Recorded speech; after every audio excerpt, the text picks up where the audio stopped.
안녕하세요. 반갑습니다. 작년 이맘때 왔었고, 그리고 또 우리 김영재 목사님 저하고 룸메이트였어요. 충격적인 만남이었었습니다. 문화적 충격. 근데 벌써 1년이 지나갔네요. 어떤 차원에서 충격이냐?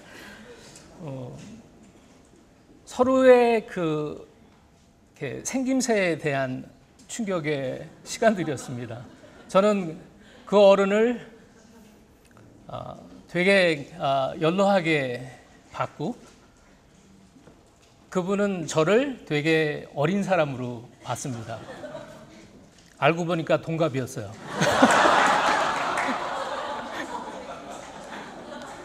그래서 김영재 목사님하고 잘 아셨던 그분은 가장 연소한데, 그분은 저를 본인보다 한 너댓 아래로 생각을 하시고 말끝이 자꾸만 이제 흐려지는 거예요.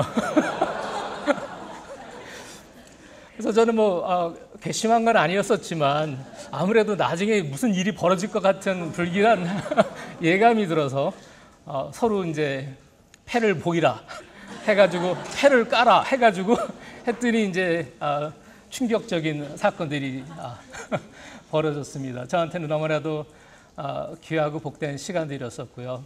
와서 많이 배웠고 또 올해도 또 초청해 주셔서 그야말로 비즈니스 차원에서 보면 엄청난 지금 손해나는 지금 비즈니스를 제가 하러 왔습니다. 1시간 강의하려고 미국에서 제 직장 2주 휴가 내고 비행기 값 내고 또 여기 숙소가 정리가 안 돼가지고 또 원룸에 들어가 있고 근데 저는 어저께도 잠깐 우리 황 목사님하고 그 이야기를 나누면서 그러나 전혀 아까운 생각이 들지 않는, 뭔가 제가 훨씬 득이 되는 장사다라는 그 말을 괜히 하는 것이 아니라 실질적으로 그럽니다. 이제 강의 들어가기 전에 이제 양해의 말씀을 구하는 것은, 커피 죽은 멀쩡해 보여도 제가 이 한국 사람 같지 않은 한국 사람입니다. 소위 말하는 1.5세예요. 그러다 보니까 미국에서는 좀 살았습니다. 미국에서 한 43년 정도 살다 보니까 완전한 미국 사람들도 아니고 완전히 또 한국 사람도 아니고 말도 조금 어눌하고 좀 그런 어려움이 있습니다.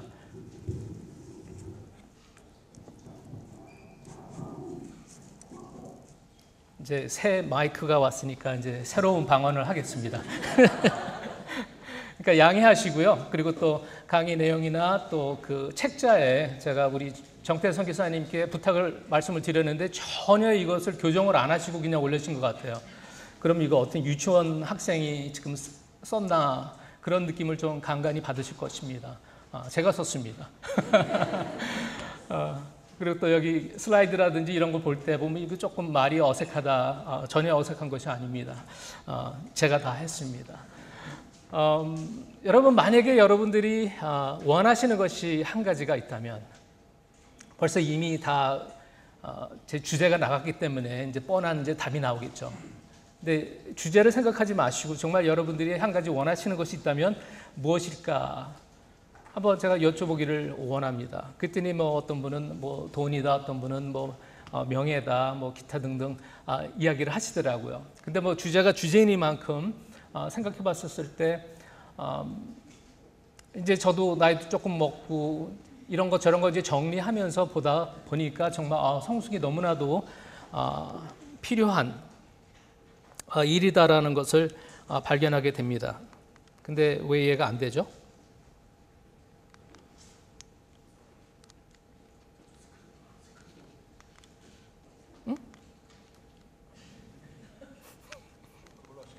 네, 이거 제가 조금 전에 확인을 했는데. 도와주세요. 그건 아니에요.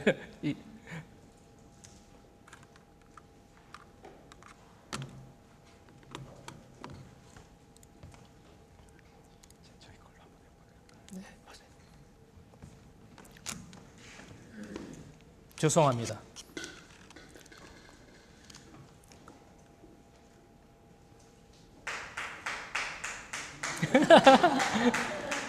됐습니다.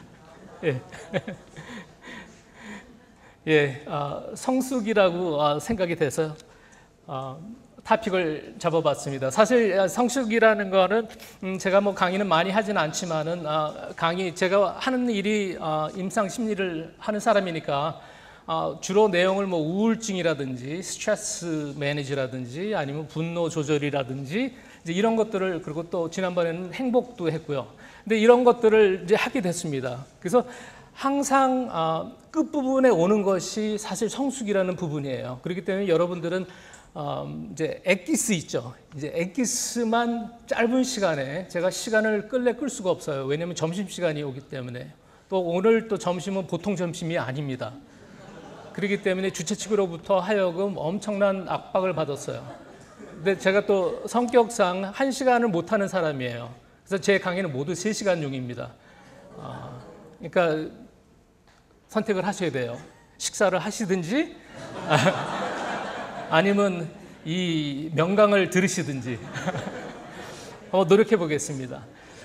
여하튼 간에 이 전능하신 하나님이 졸지에 전능하신 하나님으로 불리게 됐어요.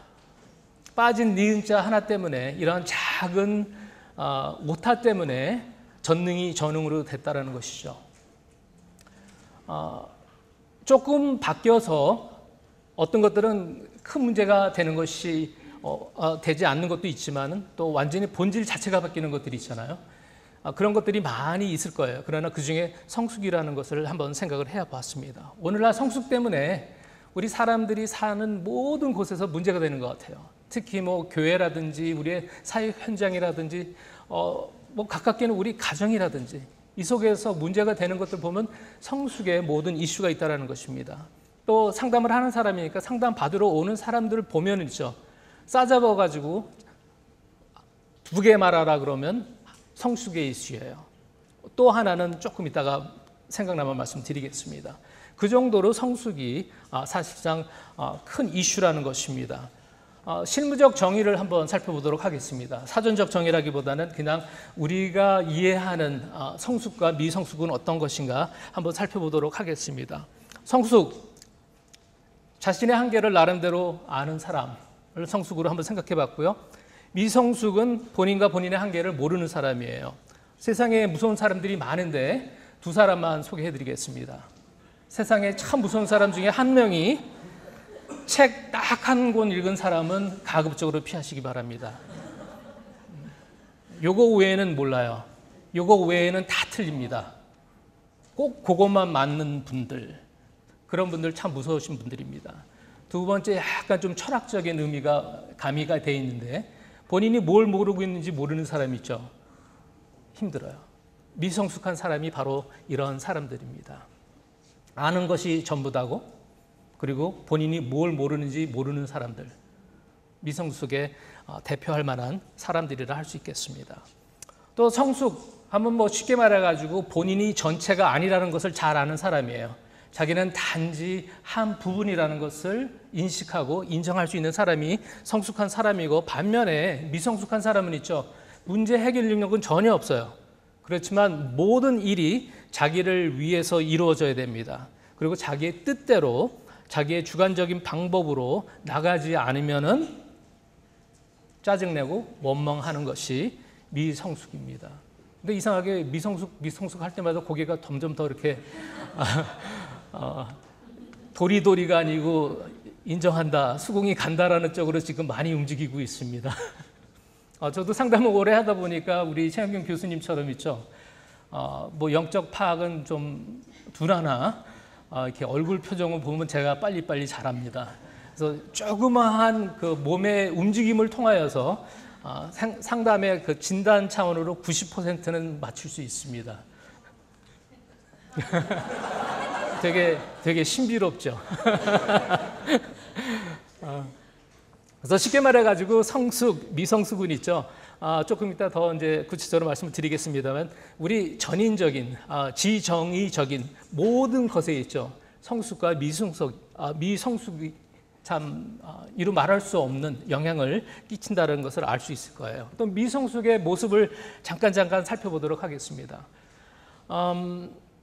미성숙을 뭐 좋아하는 사람이 있어서 나 뭐 미성숙할래가 아니라 보통 이제 이런 일들을 하시는 분들이 보통 미성숙하신 분이라는 것입니다. 그리고 또 실족 안 하시기 바랍니다. 이런 이제 강의를 하다 보면은 꼭 마치 제가 이야기할 때 모든 것이 100% 이렇게 딱딱 흑백으로 받아들이시는 분이 간혹 있으시더라고요. 저는 진리를 지금 선포하고 있지는 않습니다. 제가 하는 강의가 아무리 중요하다 할지라도 하나님의 말씀과 동일시하고 싶지는 않습니다. 그렇기 때문에 혹시 내가 여기에 적용된다 할지라도 실족하지 마시고 잘 들으시기 바랍니다. 혹시 내가 책임을 회피하거나 기피하시는 분이 계시면 조금씩 의심해 보셔도 괜찮습니다. 왠지 나는 열등감이 있습니다. 근데 열등감과 교만은 사실 똑같은 말이에요.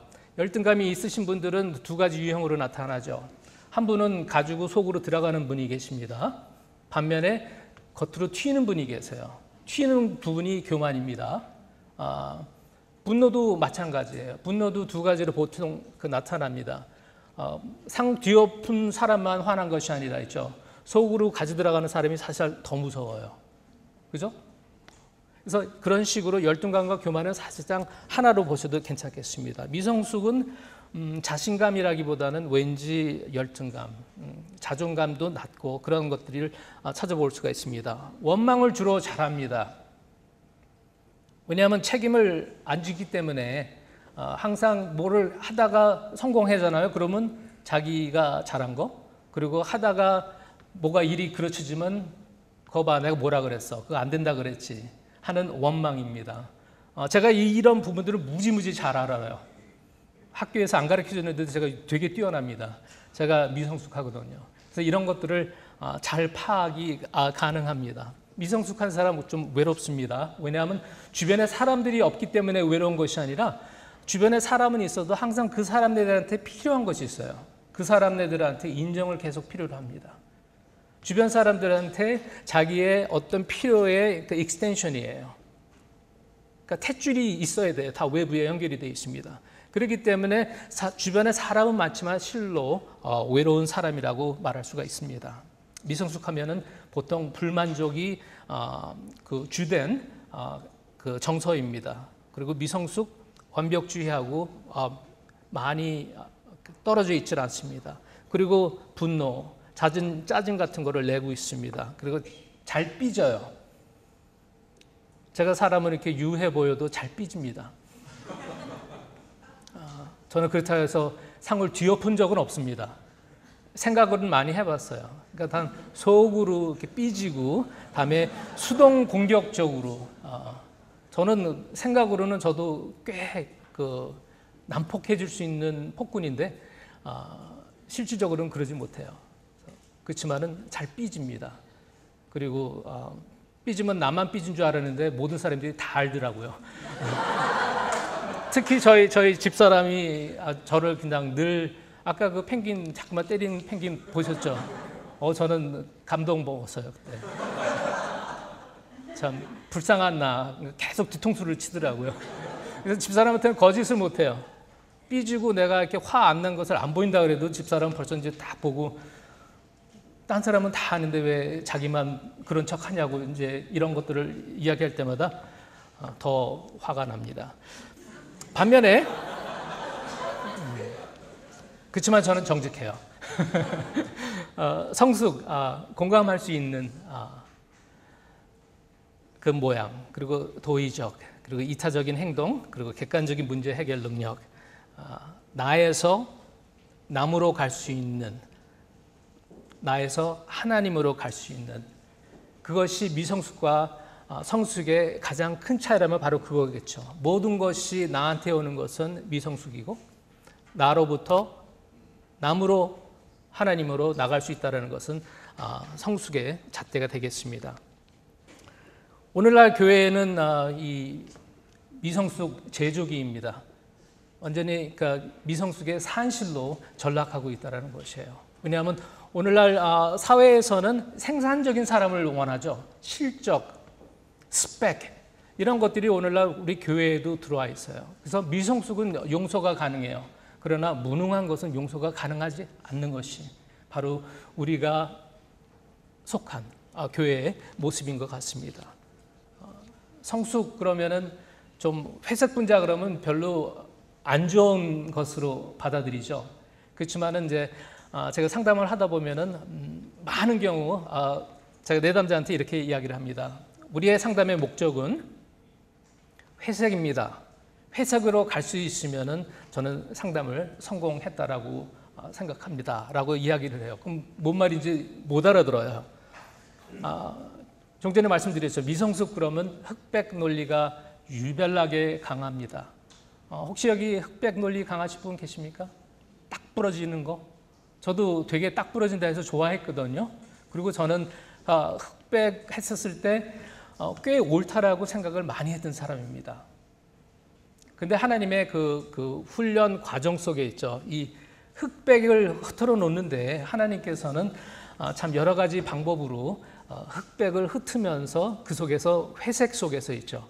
하나님께서 원하시는 것들을 하나씩 보이시는 것을 제 삶을 통하여서 배우고, 그리고 또 저는 그런 배움을 통해서 또 이제 상담이나 또 선교사님이나 사역자들을 접할 때 같은 방법으로 사용을 합니다. 왜냐하면 제가 항상 상담을 청해 오시는 분들은 답을 원해요. 구체적인 답. 이런저런 문제가 있는데 어떻게 해야 됩니까? 완전 흑백이거든요. 그렇지만 저는 일부러 회색 연막 적성을 막 뿌려놓습니다. 하나는 이러한 좀 거룩한 의미도 있겠지만 또 하나는 있죠. 제가 흑백으로 답을 주잖아요. 그럼 제가 그거 책임져야 돼요. 당신이 이렇게 하라가지고 이렇게 했는데 이거 문제 해결 안 났습니다. 그럼 제 책임이잖아요. 그러니까 저는 무조건 회색으로 나갑니다. 책임 안 져도 돼요. 미성숙 뭐라 그랬죠? 책임 회피예요. 이런 연관들을 이제 하시기 바랍니다. 그래서 성숙이라는 과정, 성숙을 뒤집어 엎으면 숙성이에요. 그죠? 숙성, 성숙 똑같은 말입니다. 숙성, 성숙 환경이 어떤가요? 밝고 쾌활하고 명랑한 환경입니까? 아니죠. 그냥 묻히거나 어둠 속에 있거나 갑갑하거나 답답하거나, 바로 그것이 인내하는 과정에 인내의 색깔이 뭐냐고 물으신다면 회색이라고 저는 답하겠다라는 거예요. 인내는 언제 시작해서 언제 끝날지 모르고 이것이 어느 방향으로 갈지도 모르는 것이 인내잖아요. 그러나 하나님께서는 이러한 인내를 요구하신다는 것이에요. 환난 기뻐해라. 왜? 환난은 어떻게? 인내를. 그죠? 인내라는 과정을 통과해야지 그 다음에 연단이잖아요. 근데 영어 성경으로 보면 연단은 proven character예요. 다시 한국말로 직역을 한다면 검증된 성품이에요. 그러니까 검증된 성품을 얻기 위해서는 인내의 과정을 거쳐야 된다는 것입니다. 그런데 그 인내는 결코 만만하지 않다는 것이에요. 그래서 그 인내의 과정 속에서 결국 성숙해진다는 것입니다. 그래서 성숙 뭐냐? 색깔로 말하면은 분홍색 아닙니다. 보라색도 아닙니다. 회색이에요. 거의 시꺼먼 회색입니다. 그럼 과연 왜 성숙이 이렇게도 중요한가? 제 시간 뒤에는 그 토의 시간이 없는데 주최 측에 또 주문으로 저는 열심히 토의 내용을 준비해서 보냈더니만 제 강의 뒤에는 토의가 없대요. 그래서 저는 억울함이 심히 지금 증폭되고 있습니다. 그냥 또 여기서 먹는 점심이라면 제가 작년에도 조금 했거든요. 오래 했어요. 근데 또 이 먹는 것이 보통 것이 아닙니다. 제가 잠깐 광고하겠습니다. 이 지역에서 나는 특산물 2가지가 유명해요. 아세요? 밴댕이하고요. 네, 그래서 여러분들은 오늘 물 좋은 밴댕이 회를 드실 거고요. 다음에 꽃게탕이 강화에서는 2가지. 네, 이 리트리트 실패하셨어도 그 맛집만 성공하면은 거기에 많은 위로가 있으실 것입니다. 거기에 주님의 진정한 타치가 있을 거예요. 여하튼 그래서 빨리 끝내야 됩니다. 왜 성숙이 중요하냐?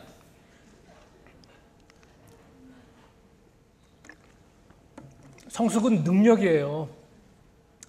저는 여느 강사처럼 있죠. 이론을 이야기하거나 그러진 않습니다. 또 제가 하는 것이 임상이기 때문에 되게 실질적인 거 있죠. 그것들을 좀 하기를 원해요. 성숙 때문에 아니면 미성숙 때문에 치른 가격을 여러분들이 아마 환산하시면 있죠. 야, 정말 미성숙과 성숙은 이렇게 값이 있는 거구나를 한번 생각하실 거예요. 사람들은 좋은 것에 대해서 돈 계산이 좀 약합니다. 근데 나쁜 거 있죠. 손해난 거 계산하라 그러면 계산이 무지무지 빨라져요. 한번 잠깐 있죠. 15초 동안 한번 생각할 기회를 드리겠습니다.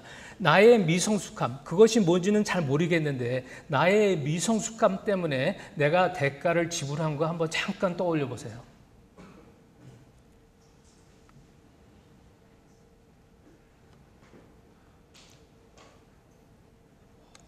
네, 그걸 한번 가격표로 붙여보세요.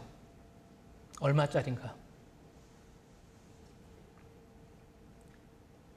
그만. 그래서 저는 이런 계산을 상담할 때 꼭 합니다. 상담비 얼마예요? 그렇게 됐을 때 저는 상담비 가지고 이 흥정하는 것을 제일 싫어합니다. 근데 제가 목사하고 또 임상심리 한 사람이고 또 미국에서는 면허가 있어야 되니까 면허 있는 사람이 돼 있죠. 제가 목사라는 걸 알고 와서 이상하게 사람들은 있죠. 꼭 크리스찬은 공짜로 해야 된다라고 이야기를 해요. 그런 기대가 있어요. 제가 그래도 적어도 그 1시간에 150불짜리예요. 근데 흥정을 하지 못해요. 막 그러니까 150불 그러면 다들 그 기절해요. 그러면 150불짜리를 몇 회를 해야지 되냐 그래요. 저는 이제 그 평생 하라 그러면 또 부담될 것 같아가지고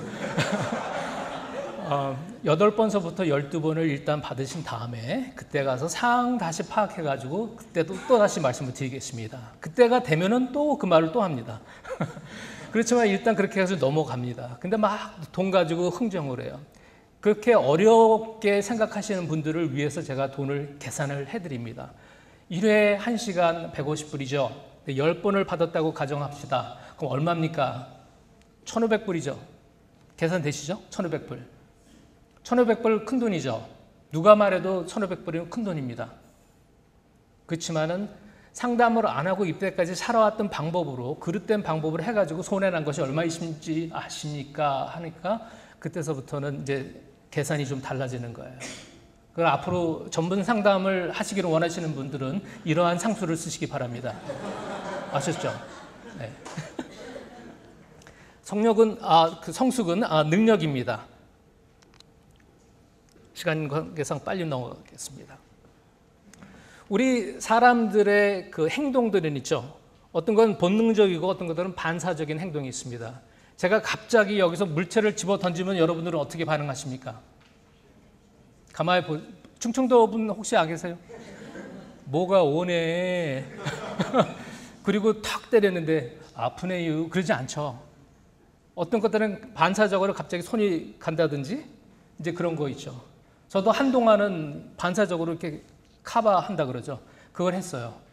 하도 주변 사람들이 잘못한다고 때려가지고 그냥 어떤 사람은 그냥 뭘 이렇게 연필 가지고 이렇게 들었는데 때리는 줄 알고 저는 이제 반사로 이제 들어갔죠. 어렸을 때 저도 그런 아픔이 있습니다. 본능적인 거, 반사적인 행동을 제외하고는 있죠. 그 나머지는 다 의도적인 행동이라는 것이에요. 여러분의 행동은 다 의도적입니다. 본능적인 거 빼고 반사적인 거 빼고는 나머지는 다 의도적이에요. 화를 나게 만들 때 우리는 보통 뭐라 그럽니까? 너가 나를 화나게 만들었다라는 거잖아요. 아니에요. 화는 누가 낸 거예요? 본인 거예요. 그러니까 의도적인 행동이라는 거예요. 그래서 이런 모든 의도적인 행동에 있죠. 성숙과 미성숙은 결정적으로 여러분들이 그것에 대한 반응을 하게 될 거예요. 여러분들 결정하셨죠? 결정 많이 했습니다. 그 결정에 성숙과 미성숙이라는 것을 한번 넣고 생각해 보세요. 싸워요. 성숙과 미성숙적인 차원에서 한번 생각해 보세요. 그 싸움이 거기서 더 크게 될 건지, 아니면 거기서 끝날 것인지, 아니면 더 되지 않을 건지. 저는 그냥 그렇게 간단하게 말씀을 드리기를 원합니다. 그래서 성숙이라는 것은 정말 능력이고, 성숙이라는 것은 이제 조금 이따 더 구체적으로 이야기를 나눌 수 있는 자족이 있죠. 성숙함이 없으면 자족할 수 없습니다. 성숙 없으면 사랑할 수 없어요. 성숙 없으면 용서 또한 가능하지 않습니다. 성숙 없으면 치유 또한 가능하지 않습니다. 저는 요거를 이따 안 하기 때문에 미리 말씀을 드리겠습니다. 제가 강의하다가 돌을 맞을 뻔한 것이 한 2번은 됩니다. 그 중에 하나가 이 치유에 대해서 이야기하다가 동족의 어려움을 받은 적이 있습니다. 어제 저희들 기도 시간에 그 상처에 대해서 많이 기도했죠. 저는 치유가 있으려면 뭐가 근거가 있어야 되잖아요. 상처라는 근거가 있잖아요. 저는 그것에 대해서 된 소리를 하려고 하는 것이 아니라 좀 다른 각도에서 말씀을 드리기를 원합니다. 상처, 결론적으로 누구 목입니까? 상처 누구 목이에요? 결국 내 목이거든요. 그야말로 가해자 나빠요. 저는 가해 그 요소와 가해자를 두둔하거나 그 사람은 아무런 죄가 없다, 그 말씀 드리려고 하는 것이 아닙니다. 죄는 있습니다. 분명히 그 사람 나빠요. 그러나 상처는 나의 반응이에요. 거기까지 동의되십니까? 그래가지고 이거 동의 안 돼가지고 많은 분들이 와서 따지셨어요. 아니 지금 내가 상처 난 것만 해도 열불하고 힘들어 죽겠는데 강의한다는 사람 없이고 상처 당신 목이요 그러니까 얼마나 기가 막히겠어요. 그러나 여러분들은 수준이 너무 높으셔가지고 지금 무슨 말씀 드리는 거 알고 계시죠? 그죠? 네, 상처는 사실상 내 목이에요. 그러면 치유가 일어나려면 있죠. 나의 성숙도가 그 치유를 가능케 할 것인지 안 할 것인지를 가늠하게 될 거예요. 왜냐하면 성숙한 사람이 상처 반응을 보이는 것과 미성숙한 사람이 상처 반응을 보이는 것은 달라요. 여기 한 60여 분이 앉아 계시지만은 제가 여러분들한테 이루 말할 수 없는 가뭄과 여러분에게 쌍욕을 했다라고 가정을 해보자고요. 이루 말할 수 없는 그 모멸감, 멸시를 했다라고 가정을 해요. 그럼 여러분은 마음이 상하시죠. 분노 감정도 있으시고 또 일종의 상처의 그 감정도 있으실 수 있을 거예요. 그렇지만 모든 여러분들이 균일하게 똑같은 반응을 하지를 않을 거예요. 여러분의 성숙도에 의해서 반응이 달라질 겁니다. 여러분은 너무나도 인자한 분이시기 때문에 이렇게 생각하실 수 있는 거예요. 저 녀석 아침을 안 먹었더니 정신이 좀 혼미한가 보다라고 생각할 수도 있고, 또 어떤 사람은 정말 내가 그렇게 욕을 먹어 싸지. 내가 참 이 커뮤니케이션의 전달 과정은 조금 거셌지만 맞아, 내가 욕을 먹어도 난 대할 사람이야 든지 기타 등등 반응이 다를 것이 아니에요. 그죠? 그것이 과연 무엇이 결정해 주냐면 있죠. 여러분의 성숙도가 나의 상처의 반응을 표현한다는 것이에요. 그렇기 때문에 성숙한 사람의 상처 반응하고 미성숙한 사람의 상처 반응은 다를 수 있다는 것입니다.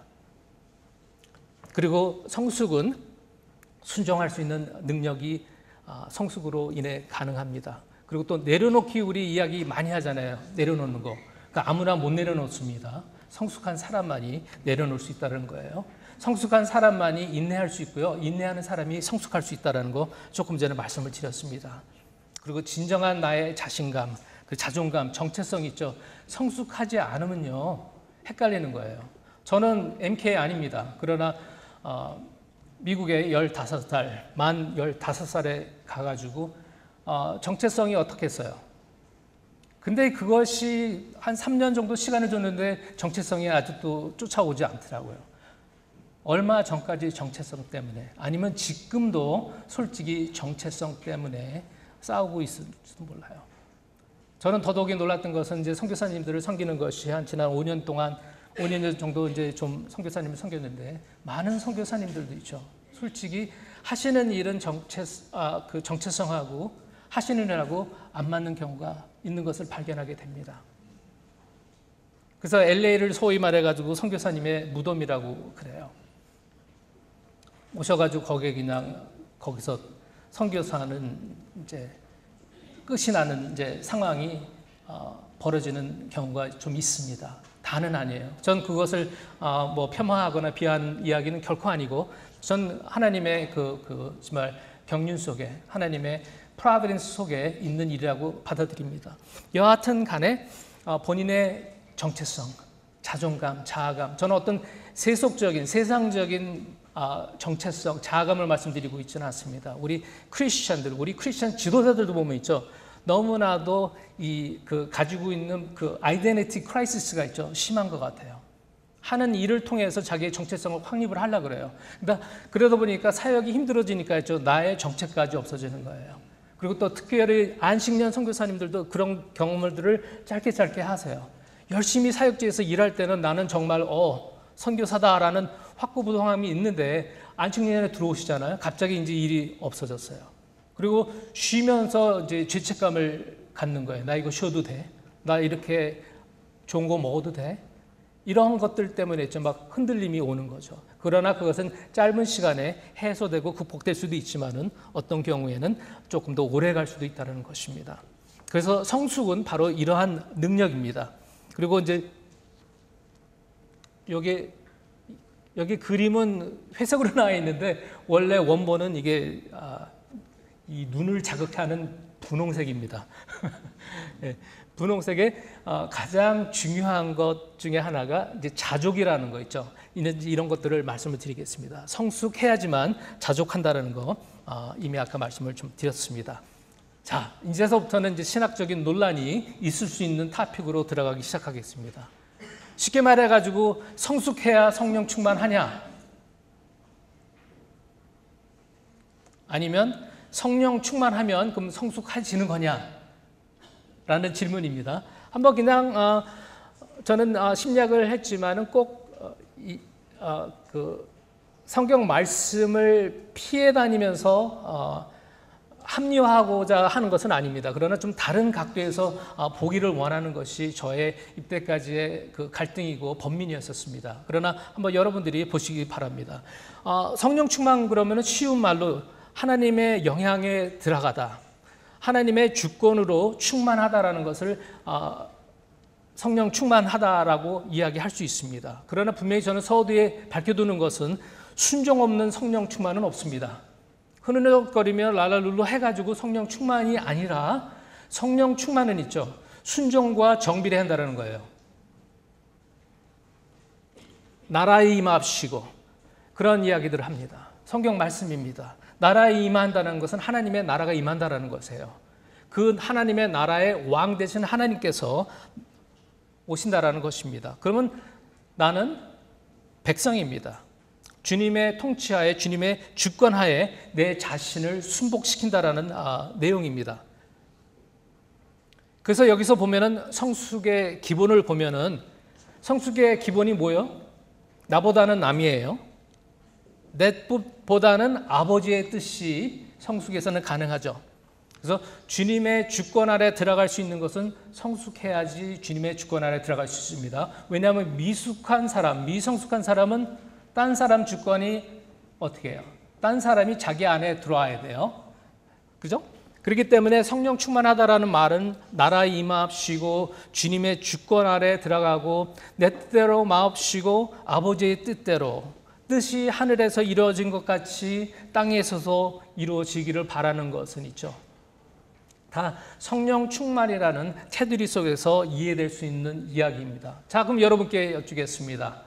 확률적으로 봤었을 때, 이건 확률입니다. 성숙한 사람이 아니면 미성숙한 사람이 성령 충만 누가 더 가능합니까?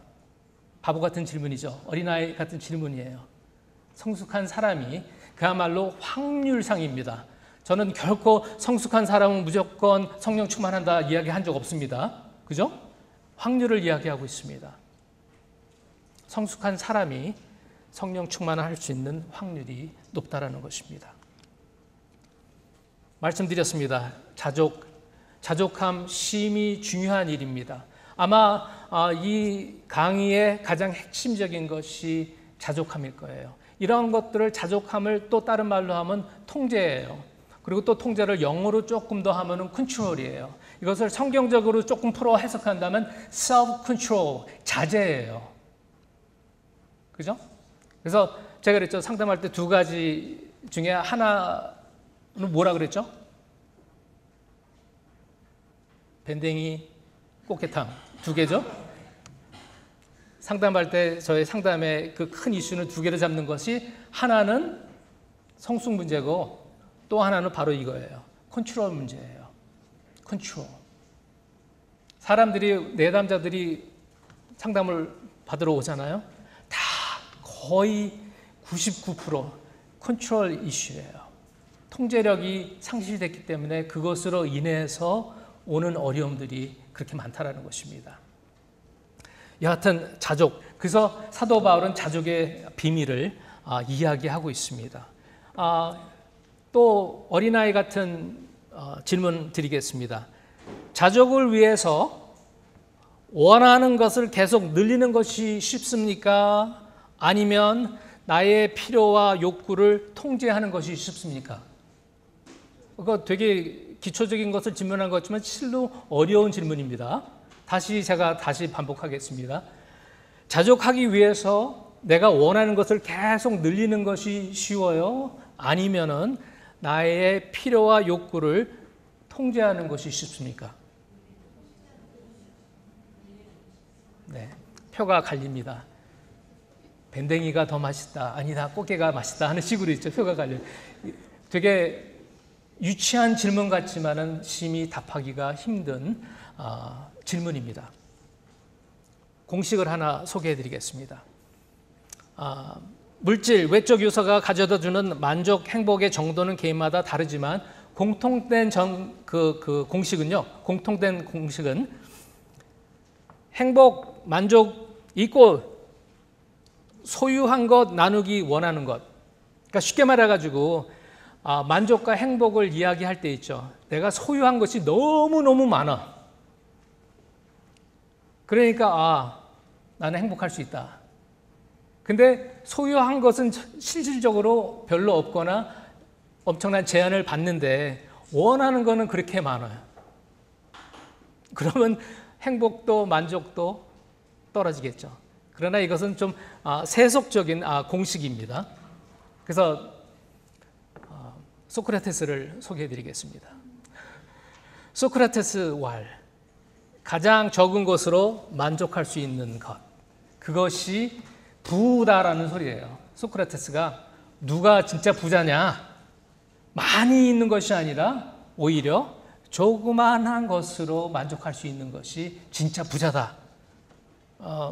그 밑에 있는 것이 참 재밌었어요.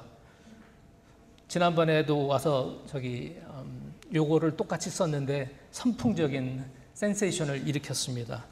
거기에 소크라테스가 왜 철학자가 됐는지 여기서 고백하고 있습니다. 소크라테스가 하는 말입니다. 결혼하는 것은 좋다. 다만 좋은 아내를 만나면 행복할 것이고 악처를 만나면 당신은 철학자가 될 것이다. 이거 제가 한 말이 아닙니다. 소크라테스가 한 말이에요. 그래서 소크라테스가 왜 유명한 철학자가 됐는지 아시죠? 저도 왠지 좀 철학자 분위기가 아닌가요? 네, 저는 철학자는 아닙니다. 근데 개똥 철학은 조금 하지만 철학자는 아니에요. 저는 아내를 잘 만났습니다. 행복합니다. 여러분들은 어려운 일이 있거나 아니면 위기 상황이거나 스트레스가 있거나 아니면 결정적인 그 상황 속에서 여러분들은 선택을 할 때 어떠한 선택을 하십니까? 선택의 조건은 두 가지뿐이 없어요. 하나는 내적 통제, 다른 하나는 외적 통제. 이게 무슨 말이요? 내적 통제는 뭐고 외적 통제는 뭐냐라는 질문이 있으실 거예요. 그러나 우리는 분명히 이런 것에 의해서 있죠. 결정을 하게 됩니다. 구체적으로 설명을 드리도록 하겠습니다. 성숙과 자족은 같이 간다라고 이야기를 미리 드렸습니다. 세상에서의 줌은 뭔가요? 요새 우리가 살고 있는 이 세상에는 있죠. 자꾸만 소유할 것을 늘려야지 그것이 행복이고 그것이 만족이라고 자꾸만 가르쳐 줍니다. 그렇잖아요? 저도 사실 이 이슈 때문에 많이 고민을 합니다. 웬만한 거 가지고 있는데도 불구하고 자꾸만 업그레이드를 시켜야 돼요. 제 목사 친구 한 분이 계신데 이분은 이 기계에 있죠. 기계에 중독증이 걸리신 분이에요.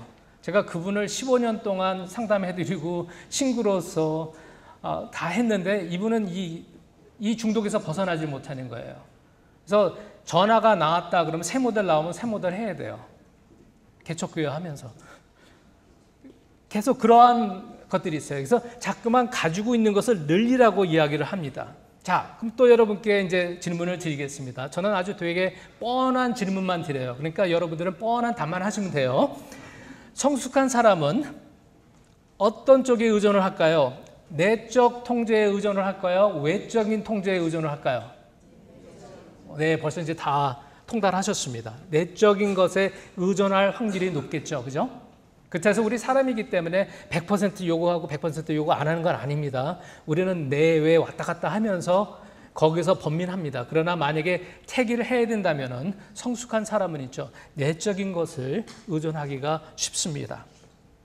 그래서 자족한다라는 소리는 뭡니까? 스스로 넉넉함을 느끼고 필요함을 자신 스스로 충족시킨다. 이것은 사전적인 단어입니다.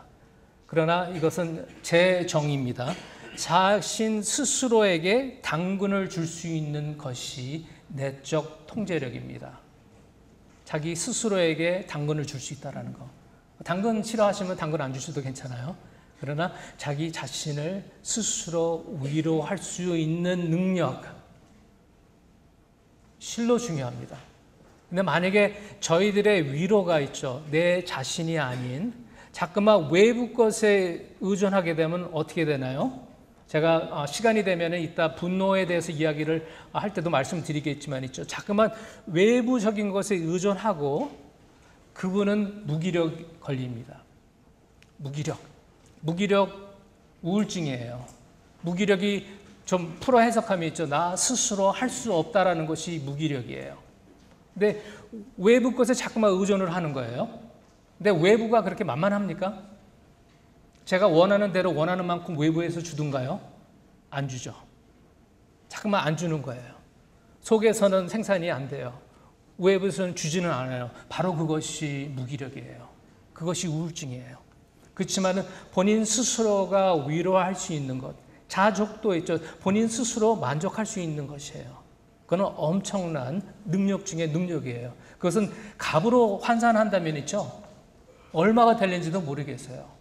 그래서 스스로 만족시킬 수 있다는 것, 스스로 자기 자신을 위로할 수 있다는 것, 스스로라는 말 실로 중요합니다. 스스로 통제한다는 것이 바로 성경적으로 self-control이라고 말씀드렸죠. 갈라디아서 5장에 있는 말씀이에요. 어떤 심리학 책에서 나온 것이 아니라 성경에서 이야기하고 있는 self-control이에요. 근데 성령의 열매라는 거 제가 힌트만 드리겠습니다. 그렇기 때문에 제가 지금 이야기를 했을 때 스스로 했었을 때 나의 인간 스스로 무언가를 생각하시면 안 된다는 소리예요. 우리는 스스로 할 수 있는 것도 없습니다. self-control이라는 말도 성령의 열매잖아요. 재밌잖아요. 성령의 열매인데 self-control이에요. 바로 그런 것들을 자족으로 생각하시면 되겠습니다. 자, 말씀드린 대로 외부적인 것에 자꾸만 의존하게 되면 있죠. 외부적인 것은 한계가 있습니까? 없습니까? 계속 한계가 있어요. 그렇기 때문에 계속적인 공급을 해야 됩니다. 그리고 더 큰 문제는 있죠. 내가 원할 때 원하는 만큼 원하는 것을 있죠. 얻을 수가 없어요. 우리가 그런 것들을 알 때 나는 내가 원하는 것을 할 수 없다. 내가 원하는 것을 가질 수 없다라고 하는 그 자체가 있죠. 불행이에요. 많은 사람들은 이러한 불행 속에서 살고 있다는 것입니다. 그러나 우리들이 잘 아는 성경 말씀, 항상 기뻐하고 쉬지 말고 기도하고 범사에 감사하라는 말씀 있죠. 얼마나 멋있고 감사합니까? 그러나 이 성경 구절은 있죠. 제가 제일 싫어하는 성경 구절의 하나였었어요. 제가 영어로 하겠습니다. It doesn't make sense. 말이 안 되는 거예요. 생각해 보세요. 항상 어떻게 기뻐합니까? 그리고 쉬지 말고 어떻게 기도를 해요? 그리고 어떻게 범사에 매 순간마다 감사를. 저는 이것처럼 있죠. 모순이라고 되는 것이 모순이라 이거보다 모순이 더 네. 또 영어로 또 하겠습니다. You know what I mean. 모순 덩어리예요, 이 자체가. 그렇지만 저는 솔직히 제가 신학을 하면서 성경 연구를 하면서 이것이 실질적인 의미를 제가 몰랐는 데 있죠. 요거는 정말 죄송스럽지만은 심리학을 하면서 이것이 무슨 소리라는 것을 그때서 깨달았어요. 저는 그래서 하나님의 말씀을 심리학을 통해야지 된다는 말씀 결코 하는 거 아닙니다. 저의 이 성령 충만하지 못함이 이런 말씀을 이해를 못하고 있다가 심리학을 하다 보니까 내적 통제, 외적 통제 하고 있다 보니까 이것이 딱 들어맞은 거예요. 기뻐하는 거, 기도하는 거, 감사하는 거, 그 능력이에요. 그죠? 그러나 외부 영향에 전혀 상관없이 할 수 있는 내적 능력이라는 겁니다. 항상이라는 소리는 기뻐할 수도 있는 상황일 수도 있고 전혀 기뻐하지 않을 상황도 항상 속에 들어가겠죠. 주여.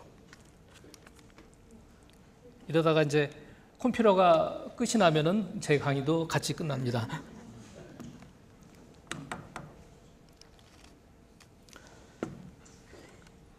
컴퓨터가 끝나기 전에 제가 전기 올라서 죽으면 이것도 순교로 쳐주나요? 감사합니다. 감사합니다.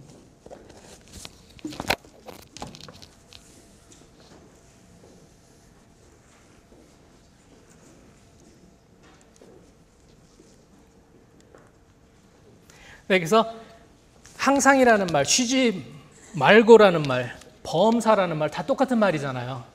그건 어느 상황이든지 상관없이 하나님께서는 기뻐하라고 그러시고 기도하라고 하시고 감사하라는 거예요.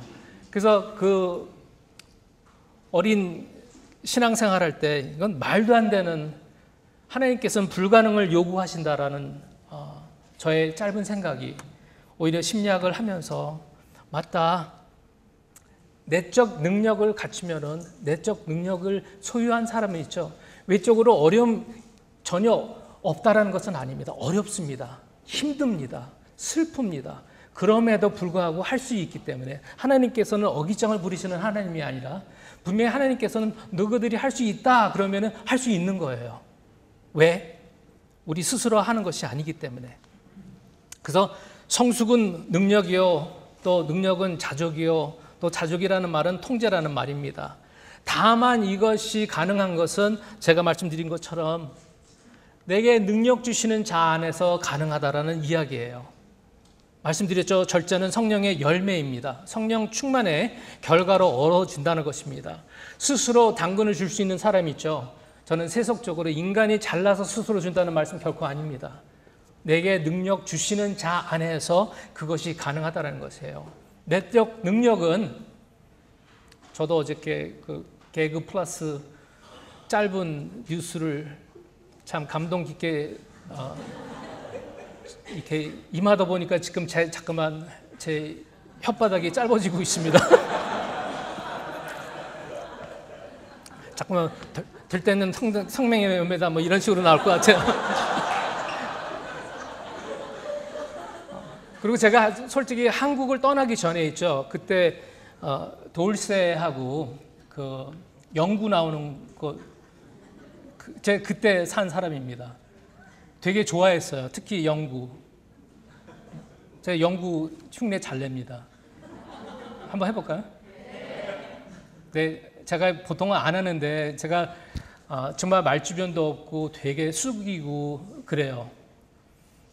그래가지고 근데 저는 이것을 극복하는 차원에서 합니다.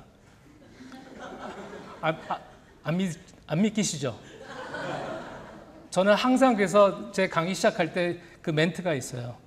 나 지금 떨고 있니? 이로 항상 시작해요. 거짓말 아니에요. 항상 떨고 있어요. 지금 얼마나 떠시는지 모시죠. 근데 영구가 댁디야 배고프다 밥도 당. 이제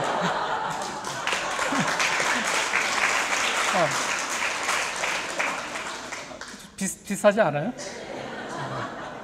제가 고무신이 있으면 고무신도 날려가면서 할 수 있는데 근데 왜 했죠 이걸? 네, 여하튼 간에 절제, 통제, 컨트롤 이런 말들을 저는 뭐 컨트롤을 해야 된다 이런 차원이 아니라 있죠. 정말 컨트롤이라는 것은 너무나도 중요해요. 그래서 성숙에 사실 해야 될 것은 많지만은 빨리빨리 제가 아마 시작한 것이 15분에 시작했죠? 그죠? 그러니까 15분 남아 있는 것 같아요. 제 잘못 아닙니다. 주최 측에서 15분 늦게 시작해가지고 저한테 1시간 주신 거예요. 그죠? 네. 좀 말을 좀 야하게 썼습니다. 자족, 만족은 성인용이에요. 어린아이들은 물러가셔야 돼요. 어린아이는 못하는 거예요, 이거. 생각해 보세요. 어린아이가 스스로 챙길 수 있나요? 안 되죠. 오직 성숙한 어른들만이 가능한 겁니다. 그래서 성숙한 사람은요, 내적 통제력의 달인이다. 저는 이거를 얼마 전에 그 신문 기사에서 봤습니다. 그 파미르 그 고원이라고 러시아 그 접경에 있는 아시아권이죠. 거기 못 사는 나라예요. 거기에 이제 그 두 내외가 갔는데 그 사람들이 이렇게 말을 했다고 합니다. 당신들은 우리보다 가진 게 많지만 우리는 당신들보다 부족한 게 없어 행복합니다. 참 말 좋죠. 소크라테스가 한 말하고 거의 흡사한 말이에요. 근데 정말 없는 사람들이 말을 했는데 부족한 게 없어서 행복하다라는 거예요. 우리는 부족한 것 때문에 불행하잖아요. 부족하니까.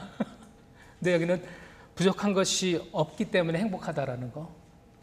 입구, 적구를 따지지 않고 그분들의 행복의 측정은 다른 데 있다라는 거.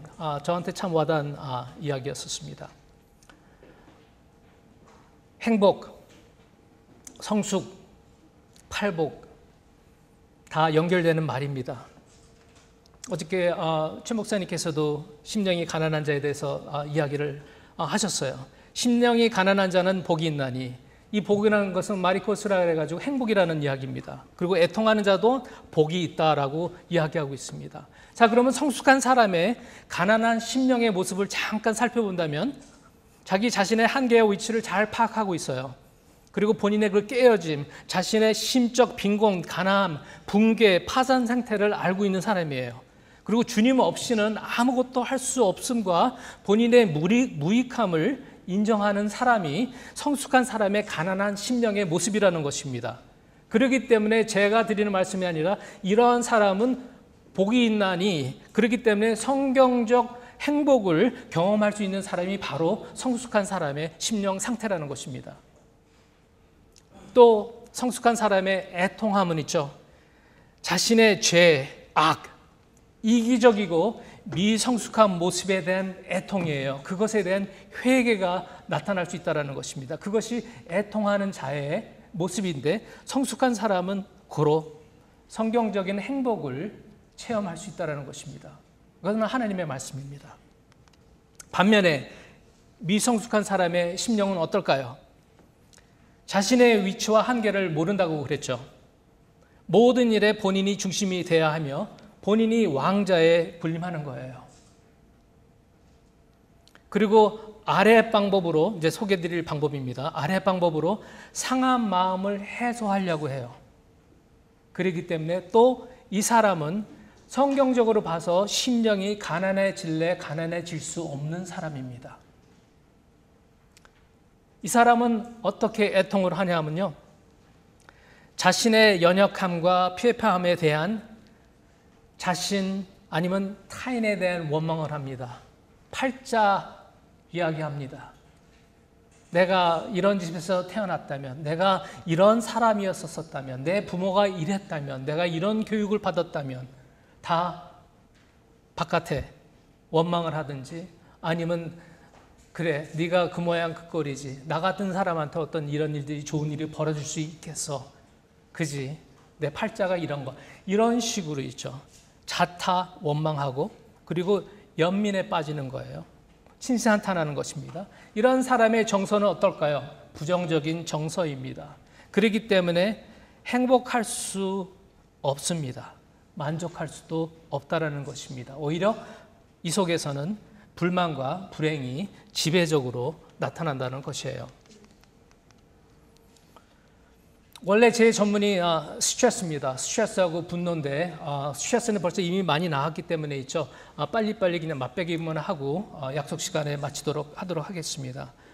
스트레스 탈진 느껴지십니까? 꼭 부정적으로만 받아들이지 마시고요. 이것을 경고로 받아들이시면 딱 좋겠습니다. 여러분들의 정서가 우울합니까? 우울증나 끝났다가 아니라 뭔가가 좀 이상하다라는 경고 신호로 받아주시면 좋겠습니다. 스트레스 요인 여러 가지가 많이 있습니다. 그러나 그중에 대표적인 것이 하나만 말씀드릴게요. 바로 통제불능이라는 것이에요. 여러 가지 일들을 막 하는데 나에서 더 이상 못할 것 같아 했었을 때 사실 스트레스가 많이 옵니다. 신체적인 스트레스하고 육적인 것이 신체적인 거죠. 신체적인 스트레스하고 정신적인 스트레스는 스트레스가 좀 다릅니다.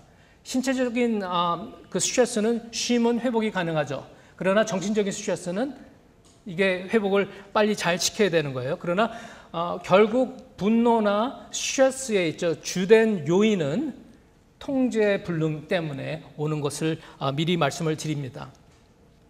자 보세요. 모든 스트레스가 있죠. 고통과 탈진은 아니에요. 우리가 살고 있는 이 세상은 스트레스로 꽉 차 있습니다. 그래서 좀 이것을 전문어로 바꾼다면 스트레스 원이에요. 스트레스 자체라기보다는 스트레스의 요소들이라는 소리입니다. 꽉 차 있어요. 벌써 옆에 앉아있는 사람이 나한테 스트레스인 걸요. 원래 저 어저께 방배정을 받을 때 독방 쓴다 그랬어요. 그래서 또 너무 좋다. 그랬는데 조금 있다가 최영균 교수님이 오신다 그래가지고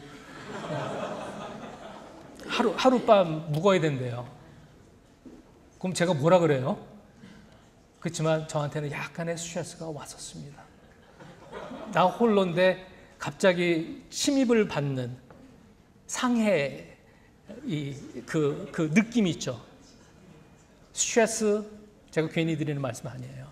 스트레스하고 분노 있죠. 거의 같은 차원으로 이해하시면 되는데 잃는 거 있죠. 상실감 때문에 있죠.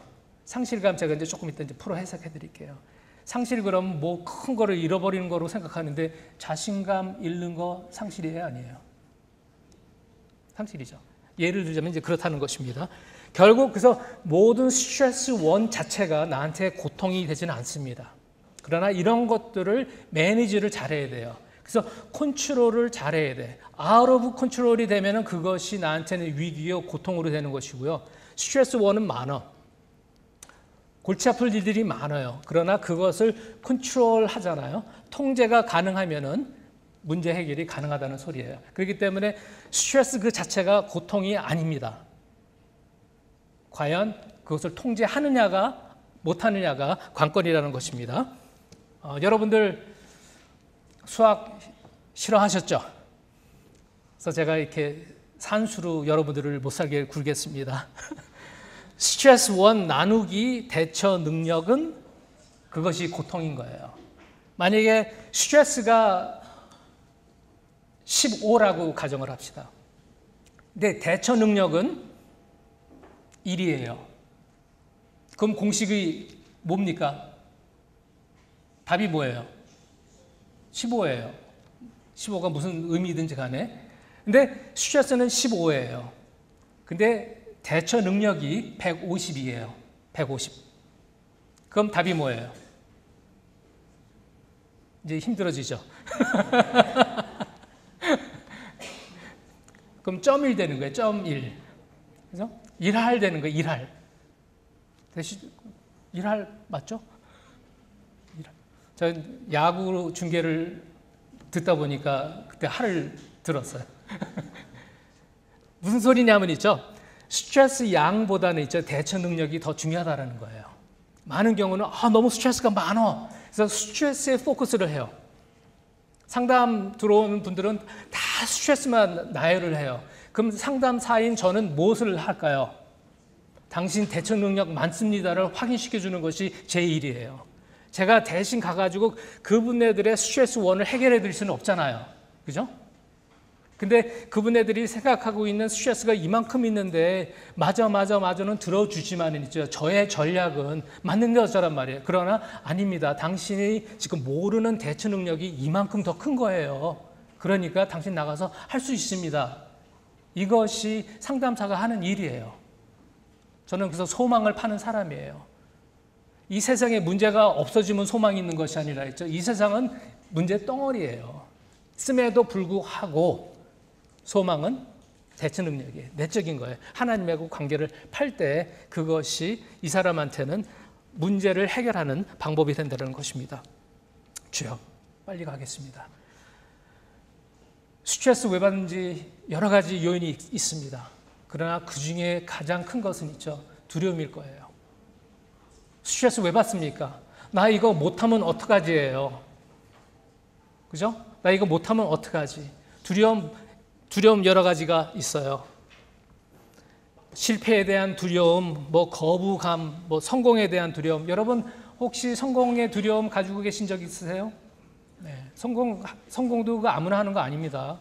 성공하면은 외로워요. 안 떨어지려고 발버둥 치는 것이 오히려 올라가는 것보다 더 힘들어요. 1등 지키기가 얼마나 힘든지 모르시죠? 아세요? 1등을 못 해보셨으니까 모르시죠? 저 또한 몰라요. 그렇지만 성공한 사람들 얘기 들어보니까 있죠. 1등 지키기가 2등에서 1등 올라가는 것보다 훨 어렵다고 그러더라고요. 저는 모르는 이야기예요. 여러분은 잘 아시겠지만 자가 여러 가지 두려움이 있지만 두려움의 제일은 상실에 대한 두려움이에요. 나 죽을까 봐, 나 실패할까 봐, 내가 통제 못할까 봐예요. 많은 경우 자녀에 대해서 우리 부모들이 걱정을 많이 하십니다. 저도 자녀를 둔 33살짜리 자녀를 둔 아비로서의 두려움이에요. 두려움. 저 33살짜리 맞아요. 같이 자라느라고 저희 집사람이 애 키우느라고 수고를 많이 했어요. 제가 큰아들이잖아요. 우리 집사람한테는. 여하튼 간에 그 두려움이 있죠. 두려움이 스트레스 요인 중에 가장 큰 거예요. 상실에 대한 두려움, 통제를 잃게 되는 두려움. 저도 내 자녀, 내 사역, 내가 하는 일 모든 것들에 두려움이 사실 많아요. 결국 잃을까 봐. 그것이 저한테는 스트레스입니다. 오히려 육체적인 노동, 저는 육체적인 노동을 되게 즐깁니다. 잘합니다. 저 땅 그런 거 잘 파요. 근데 정신적인 노동은 있죠. 참 이것이 감당하기 힘들어요. 그래서 저는 어느 날 이렇게 생각해 봤어요. 상담을 많이 하는데 나는 정말 왜 스트레스를 받을까? 결국에는 두려움이에요. 이거 하다가 안 되면 어떡하지? 내 꿈이 이루어지지 않으면 어떡하지? 저도 꿈이 있습니다. 그 꿈이 안 이루어지면 어떡할까 하는 그러한 두려움들이 많다는 것이에요. 시간 빨리빨리 가겠습니다. 그냥 재미있게 그림 하나 보여드리고 이 스트레스에 대해서는 마칠게요. 이 중간 그림 보시죠? 이런 그림 보셨을 거예요. 누굴 보십니까? 네? 어떤 그림이 보이세요? 요거? 세 가지 보이시는 분? 세 가지. 세 가지 안 보이세요? 세 가지가 보이시면은 영적인 상담이나 안과를 가셔야 됩니다. 두 가지 보면은 마귀 할멈하고 아리따운 소녀의 모습 보이죠? 마귀 할멈 보이신 분 빨리 손 드세요. 마귀 할멈이 먼저 보인 분. 정직하세요. 괜찮아요. 소녀가 보이신 분. 소녀들 많이 보죠. 두 개 다 한꺼번에 보이신 분. 네. 그래요. 누가 그랬는데 심성대로 보인다고 그랬는데 저는 저는 마귀 할멈 보인 분이 더 심성이 맑으신 분이라고 생각해요. Anyway, 보는 것이 그렇게 중요한 거예요. 똑같은 사물인데도 보는 것이 중요해요. 요거 뭐 보이세요? 이게 원래 물인데 우유로 보이죠?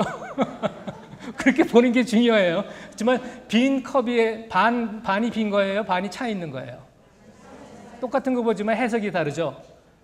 다음에 요거는 뭐예요? 얘가 고양이거든요? 근데 지금 거울에서는 뭐를 보고 있나요? 뭐 거의 사자 같은 거를 보고 있어요. 그럼 요런 친구를 뭐라고 부르나요? 정신세계에서는 네, 과대망상증이라고 부릅니다. 우리 사역자들한테 이 증세가 심히 많이 있더라고요. 하지만 뭐를 보느냐? 이것 또한 이거는 어떤 것이 커 보입니까? 네? 코끼리가 커 보여요? 하마 혹시 큰 분 안 계세요? 하마가 커 보이다. 이제 겁나서 이제 답도 못 하시겠죠? 그래요. 누가 어떻게 이것을 해석하는지 달라요. 사실은 하마가 더 클 수도 있어요. 그러나 사진을 코끼리 쪽에서 가까운 데서 찍으면은 그림이 이렇게 나올 거예요. 그죠? 그러니까 중요한 것은 있죠. 어떤 사물보다, 현실보다 지각 현실이죠. 내가 무엇을 보느냐. 여러분들 믿음 있죠? 믿음은 지금 보고 있는 것이 뭐라고 그러십니까? 우리가 지금 있는 이 물질 세계를 뭐라고 불러요? 그것이 진짜예요? 그것은 그림자예요. 그렇기 때문에 무엇을 보느냐, 어떻게 그것을 해석하느냐, 그것이 바로 대처 능력이라는 것입니다. 이것만 하고 오늘 마치겠습니다. 사실 그 뒤에 분노 조절도 있고 몇 개가 있는데 시간상 성숙하다 하면은 통제를 잘한다고 그랬습니다.